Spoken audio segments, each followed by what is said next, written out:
qabliyah, tapi kita lihat waktu tinggal semenit. Boleh, selama belum iqamah tidak ada larangan untuk melakukan qabliyah. Rasulullah cuma mengatakan kalau sudah berbunyi iqamah, la salat, tidak ada salat ketika sudah bunyi iqamah. Kalau sudah bunyi, kalau belum bunyi iqamah, walaupun tinggal semenit, tidak mengapa salat. Namun salatnya diringankan. Ringankan. Maksud ringankan, jangan baca ayat-ayat panjang, jangan baca lagi surah Al-Baqarah di rakaat pertama. Cukup ambil qul ya ayyuhal kafirun, wallahu ahad, yang pendek-pendek. Atau ambil rakaat pertama inna a'taina, rakaat kedua qul wallahu ahad. Jangan dibalik. Jangan qul wallahu ahad dulu baru inna a'taina, karena salah satu bab makruh dalam solat membulak-balikkan urutan ayat. Makruh. Karena dalam Al-Quran duluan inna a'taina kal kausar baru qul wallahu ahad. Orang sering balik. Rakaat pertama dia baca qul wallahu ahad, rakaat kedua inna a'taina. Yang makruh. Membulak-balikkan urutan surat ketika membaca di dalam salat. Jadi boleh, tapi diringankan. Jangan sampai enggak dapat rakaat pertama bersama imam. Tapi kalau seandainya tinggal pas mau bunyi iqamah, ni muazzin sudah berdiri untuk iqamah. Kalau kita lihat sudah keadaan begitu, jangan solat lagi. Lebih utama takbiratul ihram bersama imam dibandingkan solat sunnah. Ya, baik. Ada lain Bapak?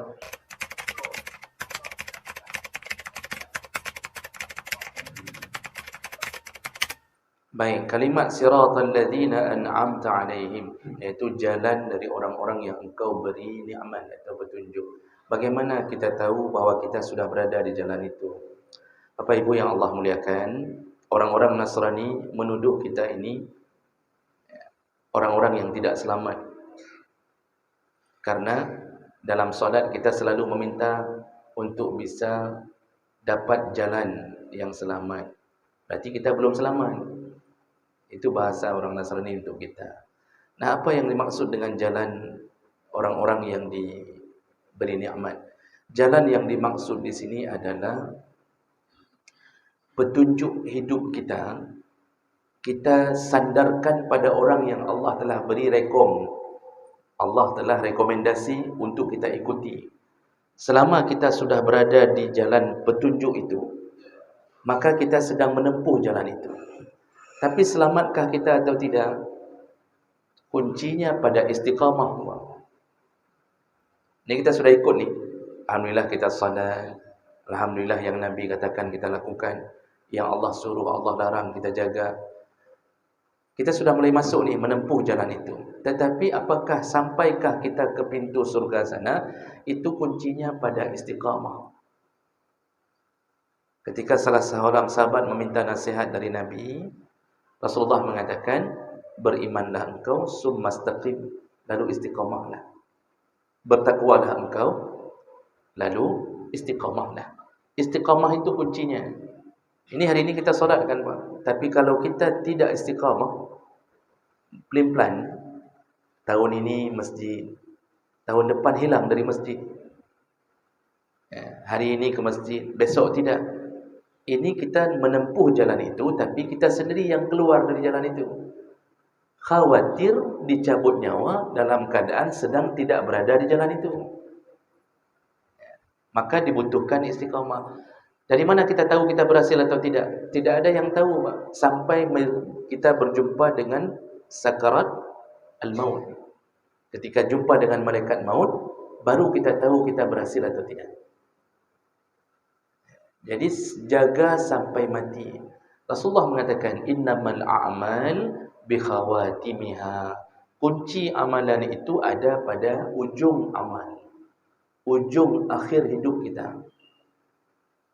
Orang yang tidak istiqamah bisa jadi detik-detik mau meninggal, dia berada di jalan maksiat. Jadi makanya jangan campur aduk hidup ini antara iman dengan maksiat. Khawatir dicabut nyawa dalam keadaan sedang bermaksiat.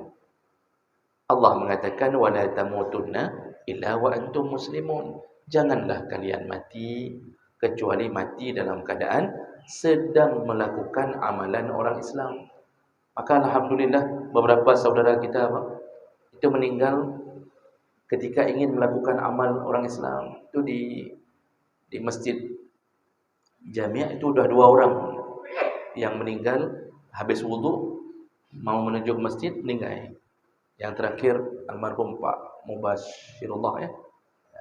Mubashirullah Pak ya. Itu kan habis wudu nak berjuanglah untuk itu. Artinya walaupun bukan salat, kita cari nafkah dari luar rumah kita sudah ya Allah. Ini minta peng nafkahnya karena drone you ya Allah.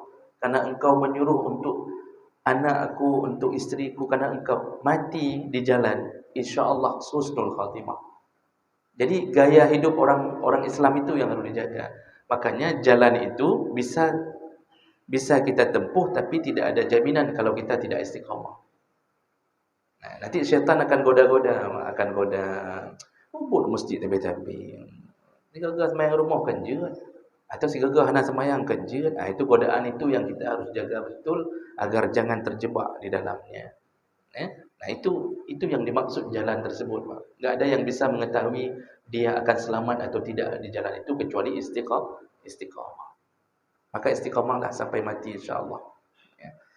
Baik. Masih ada? Tidak ada ya? Ibu tidak ada ya? Baik. Terakhir mungkin 2 menit, silakan Bapak.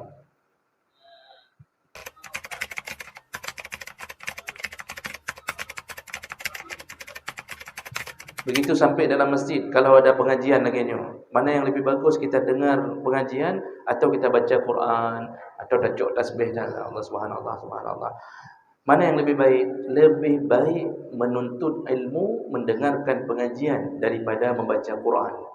Bukan baca Quran tidak baik, tapi ketika sedang beradunya amal ini, menuntut ilmu lebih utama daripada mengamalkan zikir atau baca Quran. Kenapa? Ilmu itu puncak kita tahu ibadah kita bagus atau tidak.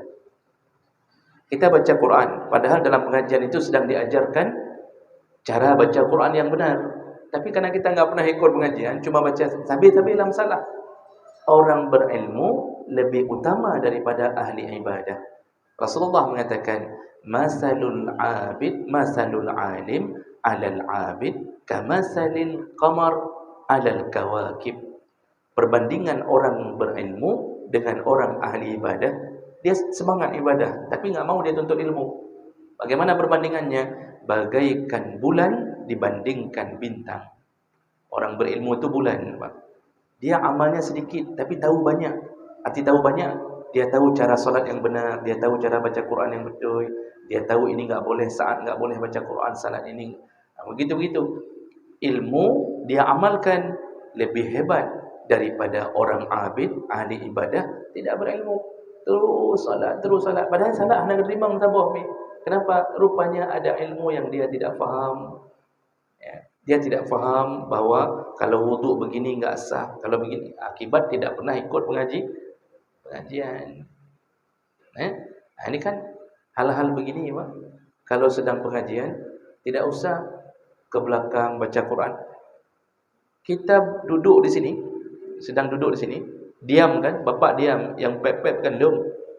Tapi pahala sama, Pak. Malaikat hadir, lalu malaikat semua berdoa untuk kita. Kalimatnya Nabi sebutkan langsung, karena Nabi bisa dengar malaikat. Apa yang malaikat sebutkan ke orang yang duduk ikut pengajian, majlis ilmu? Allahumma gfir lahu, warhamhu. Ya Allah, ampun urungnya mandum, ya Allah. Ya Allah, sayangilah mereka. Makanya kita keluar dari pengajian, Pak. Diampunkan dosa, disayang-sayang oleh Allah. Kalau sudah disayang, istri sayang, anak sayang. Dulu enggak pernah diizinkan untuk kahwin lagi. Pulang pengajian diizinkan. Yang hana mangat mbak penutup ibu kakak mana? Kajit punya lagi nyan. Baik hana mangat dia dapat saya mentang. Mudah-mudahan yang hadir Allah telah catatkan pahala dan semoga Allah kumpulkan kita kembali di dalam surganya. Amin ya rabbal alamin. Subhanakallahumma bihamdik, asyhadu an la ilaha illa anta, astaghfiruka wa atubu ilaik. Wassalamualaikum warahmatullahi wabarakatuh.